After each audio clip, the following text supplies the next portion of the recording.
때로 우리는 마음의 평화를 느끼는 일보다 예측하고 규제하는 일에 더 큰 가치를 둔다.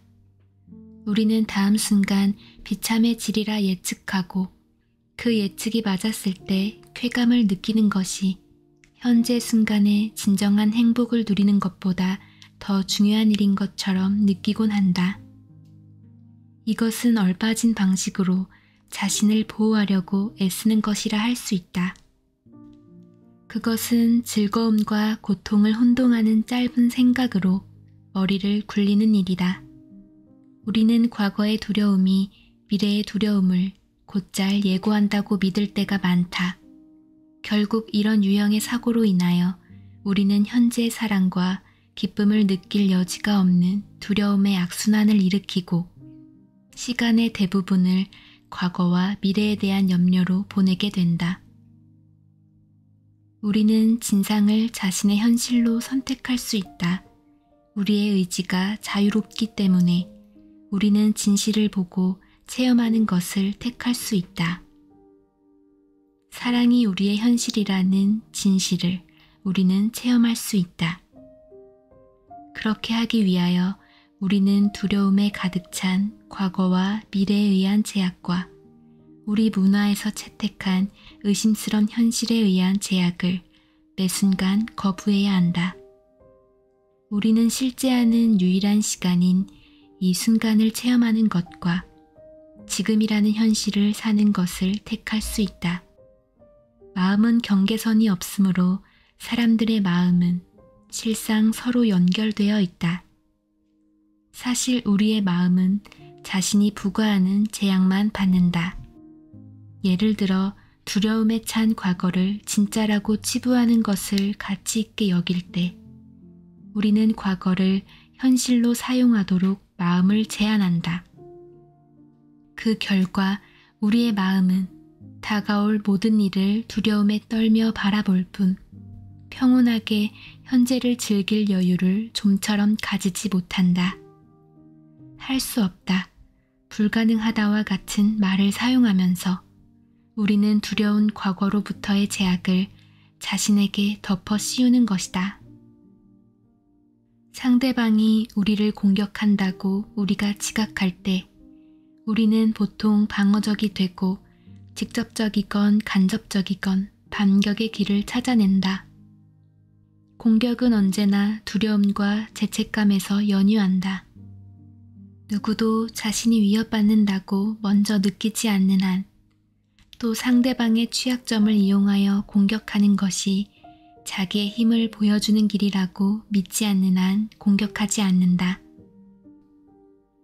공격은 사실상 방어이며 죄책감과 두려움을 의식에서 감추기 위해 고안된 모든 방어가 그렇듯이 실제로 공격은 숨기고자 하는 문제를 그대로 보존시킨다.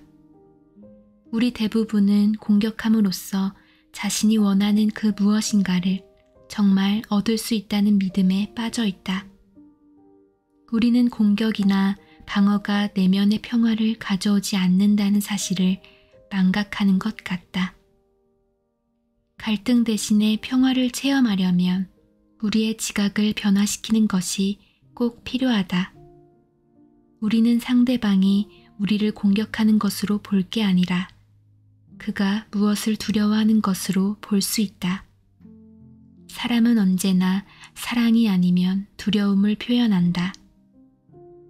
두려움이란 실상 도움을 청하는 것이므로 사랑을 요청하는 것이다. 고로 평화를 체험하려면 우리는 무엇을 지각할지를 결정하는 데에 있어 선택의 능력을 가졌다는 사실을 깨달아야 한다. 타인을 바로 잡아주려는 우리의 행동들은 건설적인 비판을 한다고 스스로 믿고 있을 때조차도 타인의 그릇됨과 자신의 올바름을 시위해 보임으로써 사실상 타인을 공격하는 것일 때가 많다. 우리는 자신의 동기를 살펴보는 것이 좋겠다. 우리는 사랑을 가르치고 있는가, 아니면 공격성을 시위하고 있는가?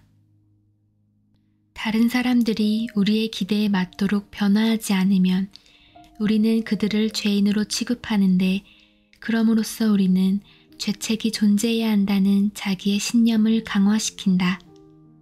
마음의 평화는 타인을 변화시키고 싶어 하는 데에서 오지 않고 타인을 있는 그대로 그저 받아들이는 데에서 온다.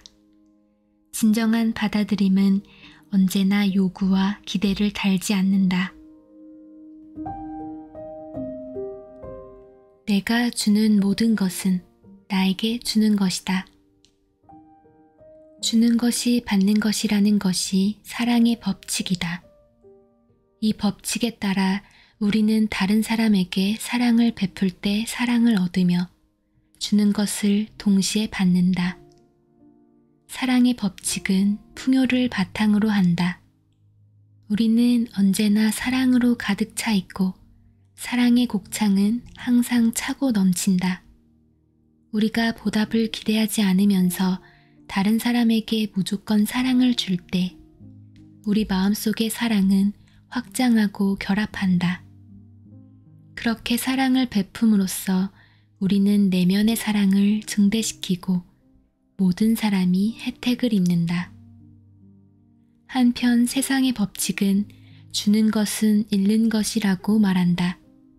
그것은 다른 사람에게 무엇을 주면 우리에게 그것이 더 이상 없고 우리는 상실의 고통을 겪는다는 뜻이다. 세상의 이러한 법칙은 궁핍을 신봉하는 마음에 근거하고 있다. 그 믿음은 우리가 진정으로 충족되는 경우란 절대로 없다고 주장한다. 우리는 연신 허함을 느끼고 무엇이건 외형을 가진 것으로 바람직해 보이는 것이 있으면 그것을 통하여 사랑과 평화를 갈구하며 만족을 얻으려고 헛되이 노력한다는 것이다. 물론 문제는 우리의 외부 세계에 있는 어떠한 것도 우리를 지속적으로 온전히 충족시키지 못한다는 점이다. 세상의 법칙에 의하면 우리는 아무리 추구해도 그 추구한 것을 결코 얻지 못한다. 목은 마르고 내면의 샘물은 고갈되었다고 흔히 우리는 생각한다. 그리고서 우리는 그 상상 속의 갈증을 타인을 통해 해소시키려고 한다. 우리가 자신의 욕구를 충족시켜 주기를 다른 사람에게 기대하고 그들이 별 수 없이 우리를 실망시킬 때 우리는 괴로워한다. 이 괴로움은 좌절, 실망, 분노, 우울 또는 질병의 형태로 나타날 수 있다. 그 결과 우리는 궁지에 몰렸거나 제한받았거나 거절당했거나 공격받았다고 느끼게 되기 쉽다. 우리가 사랑받지 못한다고 느끼며 우울해하고 마음이 공허할 때 우리에게 사랑을 줄 사람을 찾아내는 것은 진정한 해결책이 되지 못한다. 이때 도움이 되는 것은 아무런 기대도 하지 않고 다른 사람을 전적으로 사랑하는 것이다. 그러면 그 사랑이 우리 자신에게 동시에 주어진다. 상대방은 변화해야 할 필요도 우리에게 무엇을 주어야 할 필요도 없다. 우리가 자기 내면의 사랑을 느낄 수 있으려면 먼저 다른 사람으로부터 사랑을 받아야 한다는 관념은 세상의 왜곡된 생각이다. 사랑의 법칙은 세상의 법칙과는 다르다. 사랑의 법칙은 당신이 바로 사랑이라고 하며 다른 사람에게 사랑을 줄 때 당신은 자기가 무엇인지를 자신에게 가르친다고 한다. 오늘 사랑의 법칙을 배우고 체험할 것을 자신에게 허용하라. 나는 내가 원하는 것이 아닌 것은 무엇이든지 누구에게나 줄 수 있다고 잘못 믿어왔다. 나는 평화와 사랑과 용서를 체험하길 원하므로 이것들만이 내가 다른 사람에게 줄 수 있는 선물이다. 다른 사람을 공격하는 대신에 용서하고 사랑하는 것은 내가 자애로워서가 아니다. 그보다 사랑을 하는 것이 스스로 사랑을 받아들일 수 있게 되는 유일한 길이기 때문이다. 나는 몇 년 전 로스앤젤레스에서 인도 캘커타와 전 세계를 통하여 가난한 자와 죽어가는 자를 위해 일하시는 것으로 알려진 테레사 수녀님과 함께 시간을 보낼 수 있는 행운을 가졌다. 그분이 거의 완벽할 정도로 한결같은 내적 평화의 삶을 살아간다는 것을 알고서 나는 그분을 만나보고 싶었고 어떻게 하여 그렇게 살 수 있었는지 그분에게 배우고 싶었다. 우리는 생사의 기로에 선 사람들과 더불어 지낸다는 점에서 상통하는 우리의 일에 관해 얘기를 나누었다. 나는 그분과 있는 동안 내면의 고요함을 체험하였다. 그분에게서 발산되어 나오는 사랑과 온유함과 평화의 힘은 언어로는 묘사하기 힘들었다. 그것은 바로 나 자신에게서 체험하고 또 실증해 보이고 싶은 바였다. 그날은 7월 4일 독립기념일 주말이었고 나는 그분이 그날 오후 멕시코시티로 가신다는 것을 알고 있었다. 나는 그분 옆에 더 있고 싶어서 여행에 동행해도 되겠는지 여쭈어 보았다. 그분은 부드럽게 미소 짓더니 말씀하셨다. 젠폴스키 박사님, 나는 당신이 나와 함께 멕시코에 간다는 것에 의의가 없어요. 그런데 당신은 내면의 평화에 대해 배우기를 원한다고 했지요. 내 생각에는 당신이 멕시코까지 왕복 비행기 요금이 얼마인지 알아보고 그 돈을 가난한 사람에게 준다면 내면의 평화에 대해 더 많이 배울 수 있을 것 같아요. 나는 로스앤젤레스에서 멕시코시티까지의 왕복 비행기 요금을 알아내서 그 액수의 돈을 로스앤젤레스의 자비의 형제에 헌금했다. 내가 테레사 수녀님으로부터 배운 귀중한 교훈은 무슨 일을 해야 할지를 알기 위해 자기 자신의 밖에서 안내를 구할 필요가 없다는 것이었다. 주기 위한 시간은 나중이 아니라 항상 지금이라는 것과 기대나 제한 없이 줌으로써 우리는 내면의 평화를 즉시 얻게 된다는 것을 나는 배웠다. 나는 그 한순간의 경험에서 내가 주는 모든 것은 나에게 주어지는 것이라는 점을 깨닫게 되었다. 나는 내가 보는 세상의 피해자가 아니다. 당신은 얼마나 자주 자신을 자기가 살고 있는 세상의 피해자로 느끼는지 아는가? 우리 대부분은 주변의 여러 가지 양상을 미친 일이라고 지각함으로써 함정에 꼼짝없이 빠져 있다는 느낌을 가지기 쉽다. 상처를 받고 피해를 입을까 두려워해야 하는 각박한 환경 속에 살고 있다는 생각을 하도록 스스로 허용할 때 우리는 고통을 느낄 수밖에 없다. 항상 마음의 평화를 이루려면 우리는 그 속에 사는 모든 사람이 순진무구한 그런 세상을 지각해야 한다. 우리가 타인을 죄책으로부터 자유로운 사람으로 보기로 하면 어떤 일이 일어나겠는가? 어떻게 하면 우리가 그들을 전과 달리 볼 수 있게 되겠는가? 먼저 우리는 자신이 체험한 사랑을 제외하고는 과거의 모든 것을 이제 자신과 무관한 일로 보는 것이 좋겠다. 우리는 두려움의 창이 아니라 사랑의 창을 통하여 세상을 볼 것을 선택할 수 있다. 그것은 우리가 세상에 있는 아름다움과 사랑을 보고 사람들의 단점이 아니라 장점을 골라서 보기로 한다는 것을 뜻한다. 내가 외부 세계에서 보는 것은 그에 앞서 나 자신의 마음속에서 본 것을 반영한다. 언제나 나는 자기 자신을 사로잡고 있는 생각, 느낌, 태도를 세상에 투사한다. 나 자신이 무엇을 보기를 원하는지 그 마음을 변화시킴으로써 나는 세상을 달리 볼 수 있다. 지난날 나는 자동차 판매 대리점에 들어설 때에는 피해망상적인 의심을 품는 것이 건강하고 문화적으로 바람직한 태도라고 생각했다. 자동차 판매원들은 믿어서는 안 될 존재였다. 그들을 의심하는 것은 현명한 일인 만큼 정상적인 것이기도 했는데 나는 그러했다는 것을 보여줄 몇 가지 경험이 있다. 이러한 접근 방식은 내가 할 수 있는 행동에 여러 다른 가능성들이 소멸되어 버린 상황을 초래할 뿐이라는 점을 나는 깨닫지 못하고 있었다. 나는 단지 한 가지 태도만을 지닌 자신을 발견했는데 그것은 두려움과 의심에 찬 태도였다.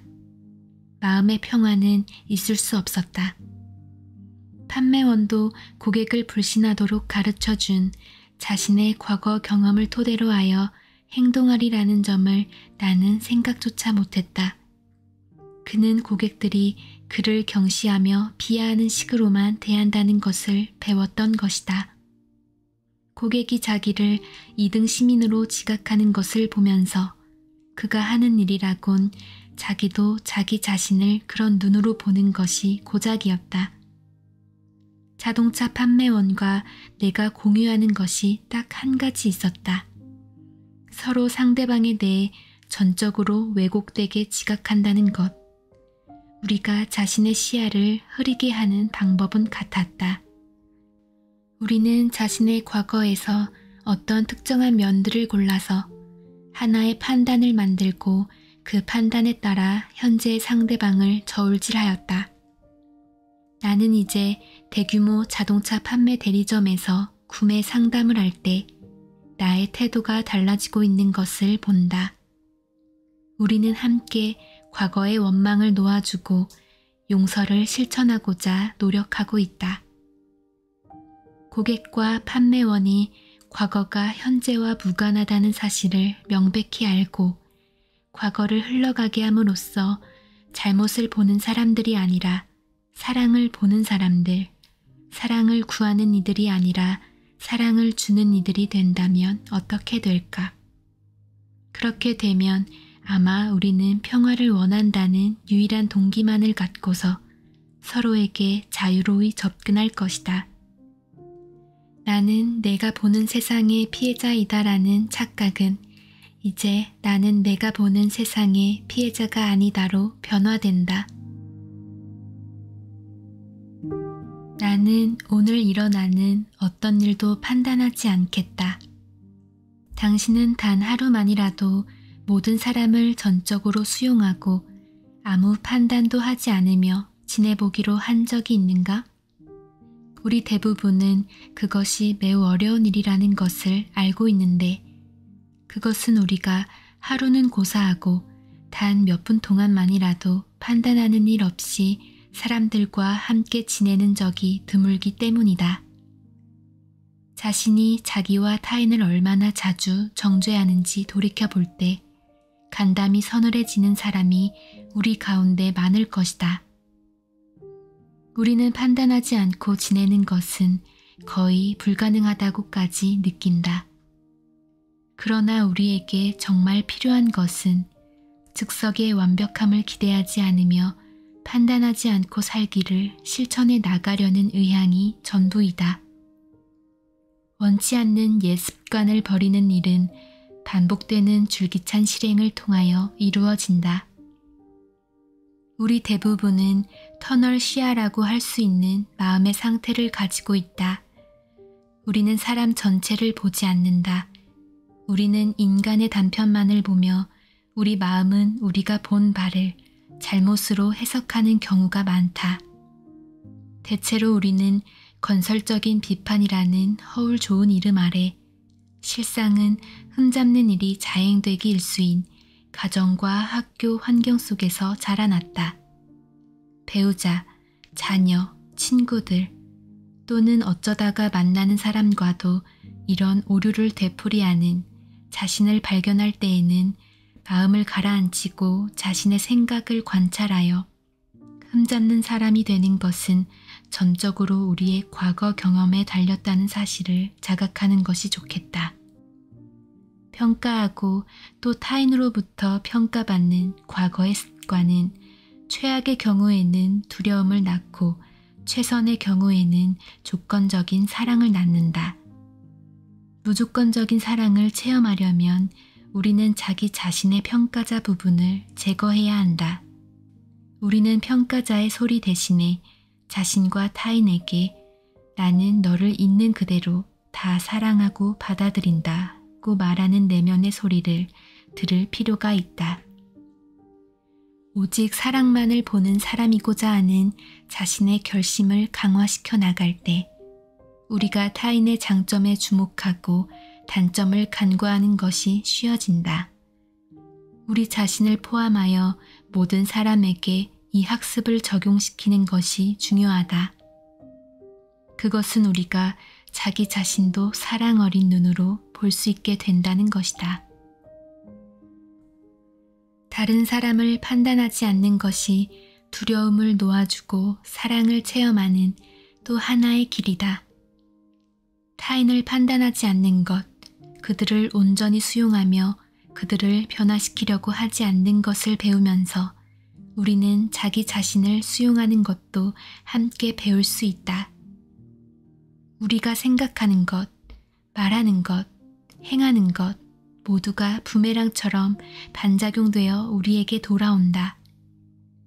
우리가 우리의 판단을 비판이나 격분 또는 다른 공격적인 생각의 형태로 내어보내면 바로 그것이 우리에게 되돌아온다.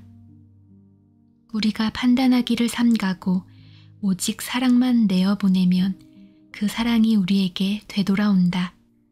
오늘 당신이 그 누구를 만나거나 생각할 때 그에 대해 정죄적인 판단을 하지 않기로 하라.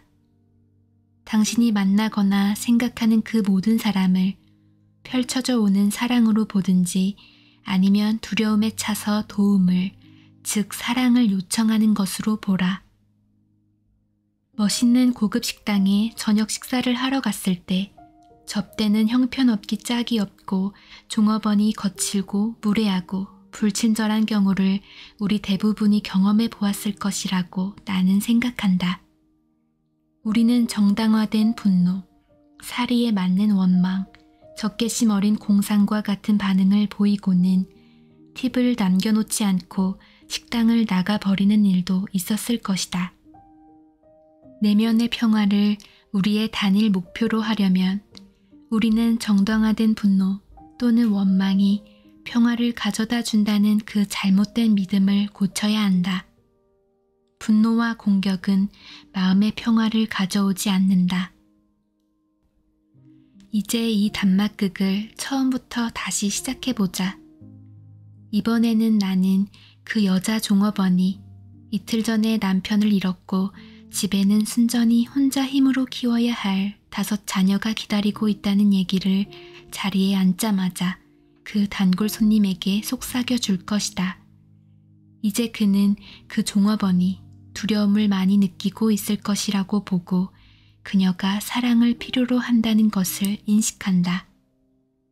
그는 이제 그녀의 강인함과 헌신적인 마음을 보면서 그것에 반응할 수 있고 그녀의 행동을 간과할 수 있다는 것을 알게 된다. 이제 그는 사랑 어린 수용적인 태도로 반응하여 특별히 많은 팁을 남겨놓는 행동을 보인다. 이 두 단막극에서 눈에 보이거나 귀에 들리는 외향적 형태는 동일하다.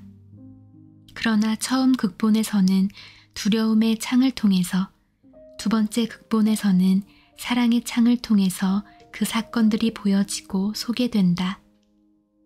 오늘 당신의 모든 주의를 다음의 생각에 집중함으로써 내면의 평화라는 단일 목표를 갖기를 자신에게 허용하라.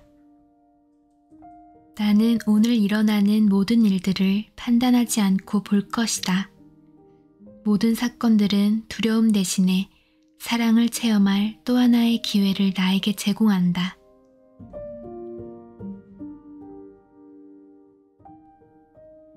과거는 끝났다. 과거는 나를 건드릴 수 없다. 과거의 어떤 사람으로부터 상처를 받았다고 생각할 때 우리는 미래에 상처받지 않도록 자신을 보호하고자 방어벽을 쌓는다. 그래서 무서운 과거가 무서운 미래를 초래하고 과거와 미래가 하나가 된다. 두려움을 느낄 때 우리는 사랑할 수 없다. 죄책을 느낄 때 우리는 사랑할 수 없다.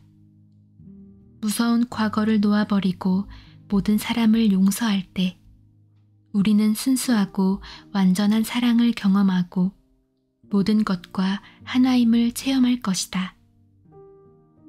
우리는 현재를 판단할 때 과거의 경험을 참고로 하는 것을 당연한 일로 여기는 것 같다.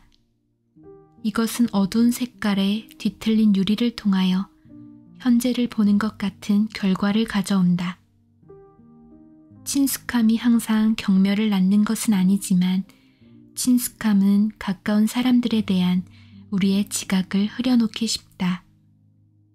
배우자나 직장 상사 또는 동료들의 진정한 모습을 있는 그대로 보려면 우리는 그들의 과거나 자신의 과거가 현재에 아무런 타당성이 없다는 점을 깨닫고 그들을 지금 그대로 보아야 한다.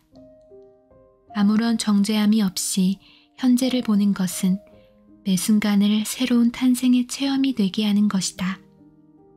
그것은 과거의 모든 실수로부터 타인과 자신을 완전히 해방시키는 결과를 가져온다. 그것은 우리로 하여금 너와 나의 해방을 서로 나눔으로써 자유를 호흡하고 사랑의 기적을 체험할 수 있게 해준다. 그것은 사랑이 지금 여기에 늘 현존하는 그 치유의 순간을 허락한다. 우리는 규제하고 예측하려고 무진 애를 쓰기 때문에 그 고통스럽고 죄책어린 과거의 경험에 계속 집착하게끔 되는 것이다. 우리 마음이 만들어낸 죄책과 두려움은 서로 합세하여 시간의 이러한 연속성을 믿도록 우리를 자극한다. 과거의 어떤 사람이 우리를 거부하고 비판하고 부당하게 대했다고 우리가 느끼면 우리는 그 사람이 우리를 공격하였다고 볼 것이다. 이것이 우리의 두려움을 강화시키고 우리는 반격을 시도한다. 과거를 풀어 놓아준다는 것은 자신을 포함하여 그 누구도 탓하지 않는 것을 뜻한다. 그것은 예외 없이 원한을 품지 않으며 모든 사람을 온전히 받아들이는 것을 의미한다. 그것은 타인에게서 오로지 빛만을 보고 그 전등 갓은 보지 않겠다는 뜻이다. 두려움과 사랑, 죄책과 사랑은 함께 공존할 수 없다. 내가 과거를 미래 속에 계속 되살릴 때에만 나는 시간의 노예가 된다. 과거를 용서하고 놓아줌으로써 나는 현재까지 끌고 온 고통의 짐에서 나 자신을 자유롭게 할 수 있다. 이제 나는 과거의 왜곡된 생각들을 버리고 현재에 자유로울 수 있는 기회를 되찾을 수 있다. 1975년 나는 기적 수업에 관한 세미나를 인도하였는데 내가 그 책들을 공부하게 된 지 몇 개월이 되었을 때였다. 중간 휴식 시간에 60대의 부부가 내게 다가와서 만성 정신분열증 환자인 35세 된 아들을 만나러 그 다음날 주립병원을 방문할 것이라고 했다. 그들은 수업에 나오는 원리를 그 방문 중에 어떻게 적용할 수 있을지 조언해달라고 청해왔다. 나는 무슨 말을 해야 할지 몰라서 직관에 도움을 청했다. 내 입에서 나온 말에 나 자신도 놀랐다. 그때 이후로 그 말들은 나의 일부가 되었고 이 책의 일부이기도 해서 이제는 여러분에게도 익숙하겠지만 그때는 그것이 내가 하는 말 같지 않았다. 내일이 되기 전에 아들과의 사이에서 있었던 과거의 고통스럽고 죄책어린 모든 두려운 생각과 경험을 마음속에 지워내 버리는 데에 가능한 많은 시간을 쓰세요. 아들의 상태에 대해 당신이 느끼는 모든 죄책에서 벗어나세요. 당신의 두려움과 죄책과 아픔을 쓰레기통에 모두 집어넣고 수소로 가득 채운 노란 풍선을 그 통에 달았다고 열심히 상상하세요. 나는 나의 착각들을 용서한다고 그 풍선에 쓰세요. 그리고는 풍선과 쓰레기통이 하늘 저 멀리 사라지는 것을 바라보세요. 마음이 얼마나 가볍고 자유로워졌는지 깊이 깊이 느끼도록 하세요. 병원에 가서는 의사가 당신 아들의 행동에 관해 말할 때 그의 말에 집착하지 마세요. 당신의 눈과 귀에 들어오는 것은 그냥 지나치세요. 당신의 아들을 오로지 사랑의 창을 통해서 보기로 하세요. 아들을 오직 빛, 사랑의 빛으로 여기기로 선택하세요. 아들에게 있는 사랑의 빛과 당신의 사랑의 빛이 같은 하나의 빛이라는 사실을 보도록 하세요. 평온한 축복을 느끼시고 사랑이 하는 일은 모든 것을 사랑에다 결합시키는 것이라는 사실을 아시기 바랍니다. 일주일 후에 나는 아름다운 선물을 받았다. 그 부모로부터 이제까지의 방문 중에서 가장 평화로운 시간을 아들과 보냈다는 내용의 편지가 왔다.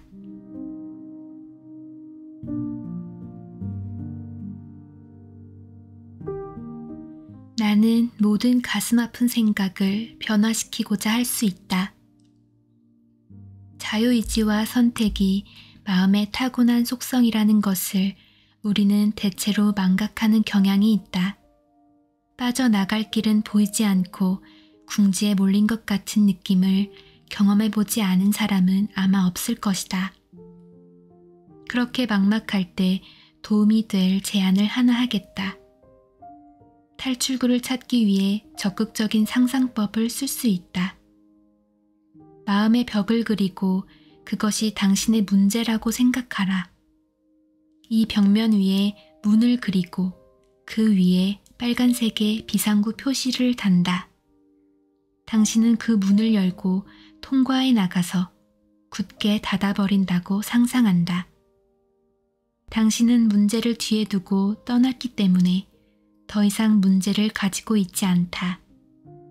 그저 즐겁게 지내기만 하면 될 뿐 아무 걱정이 없는 곳에 가 있는 자신을 상상하면서 새롭게 찾은 자유를 느낀다. 이 행복한 피정을 맞춰도 되겠다고 여겨질 때 당신은 문제 해결을 위한 과거적인 시도를 탈피했다는 새로운 해방감을 안고서 돌아온다. 당신의 보는 눈이 새로워졌으므로 이제까지는 보이지 않았던 해결책이 나타날 것이다. 우리가 사물을 대할 때 그것을 문제로 보지 않고 학습의 기회로 본다면 그 교과가 학습되었을 때 우리는 기쁨과 쾌적함을 느낄 수 있다. 우리는 아직 배울 준비가 되지 않은 교과를 받게 되는 적이 없다. 내 마음속에는 나를 상심시키거나 또는 내게 도움이 되는 생각들이 있다. 내가 내 마음의 내용을 끊임없이 선택하는데 나 이외에는 누구도 이 선택을 대신 해줄 수 없기 때문이다. 나는 사랑하는 생각들 이외의 모든 것을 버릴 것을 선택한다. 다음에 소개되는 나의 경험담은 오늘의 교과를 잘 예증해 줄 것이다. 1951년 당시 샌프란시스코에 소재했던 스탠포드 레인 병원에서의 일화이다.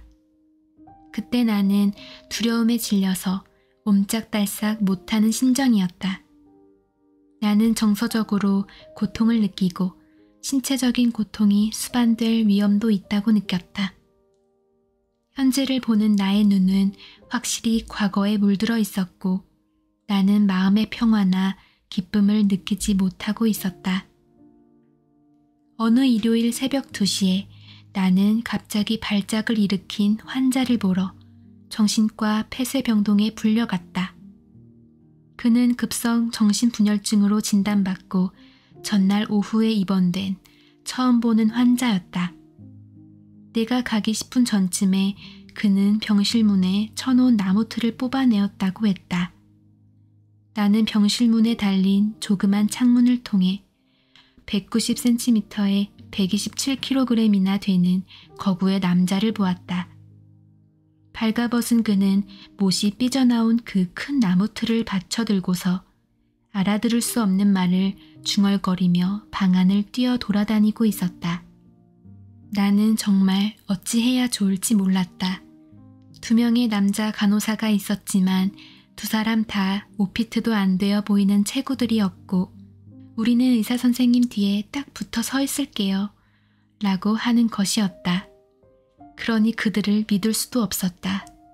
계속 창문을 통해 보면서 나는 그 환자가 얼마나 겁이 나 있는지 알아챌 수 있었고 나 자신도 얼마나 겁이 나 있는지 의식되었다.